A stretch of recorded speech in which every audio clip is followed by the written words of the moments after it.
want to go back to my little old shack in Minneapolis, Minnesota, on the Mississippi River, where the mackerel and the pickerel and the lutefisk go swimming by.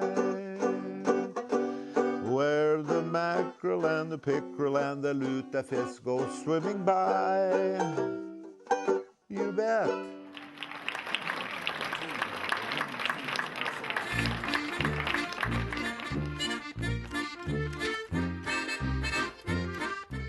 Scandinavian American humor? Well, that'll be short.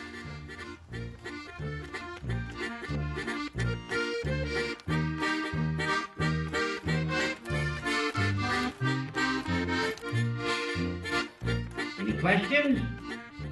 Ole raised his hand. He says, yeah, how much would it cost for a season pass? In an audience of all Scandinavians, a comedian was telling great jokes and there was no response at all. However, when it was over, someone came up and said, "You're the funniest guy we've ever heard. You know, it was so good, I almost laughed out loud." Scandinavian humor. And they had two churches there. They had the Swedish church and the Norwegian church. They were about a block apart. So one time I asked my father if he would ever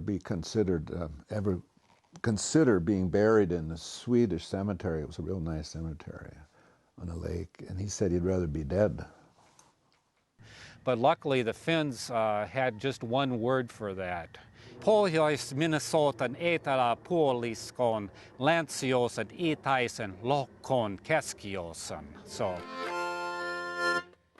it's kind of like we make fun of our own, and then you're not really offending anyone, not stepping on anyone's toes. You can just have fun doing that. Well, Lena, it's sure a good thing that we're getting this lefse made early for the Sons of Norway meeting this fall. And it's a lot of work, I'll tell you. Yeah, it sure is. In the summer, especially, then it's hot in here. Yeah. Anyway, so... You know, in the summertime, it is so fun, isn't it, Lena?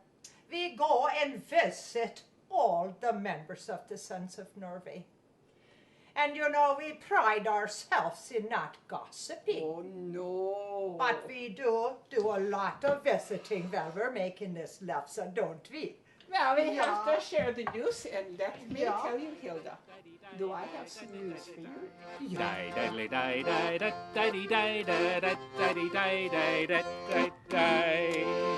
In the game warden catches him out of season, and with a creel full of trout, you know. And Sven says, "No, these are my pet fish." Is this your pet fish? "Yeah, I just bring them down here to the stream and let them get a little exercise, you know. So I just let them out there in the stream, and then I call them back, and I put them back and take them back home and put them in the aquarium." Game warden, he says, "Oh yeah, let's prove that. Put him in the water there." So he puts them in the water.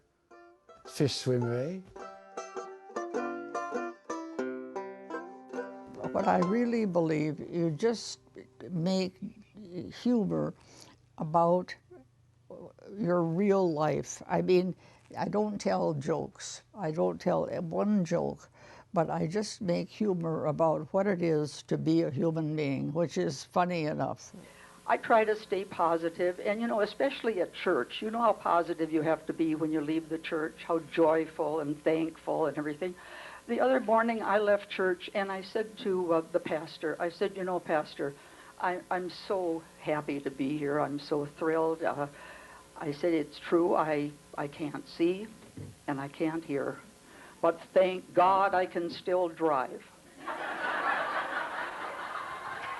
I think God gave us a sense of humor, gave us the gift of laughter, and we should lighten up a little bit, because I think it lengthens your life. And you know, I just feel so bad. I read once, you know, when an old man dies, a whole library is lost, and how true that is.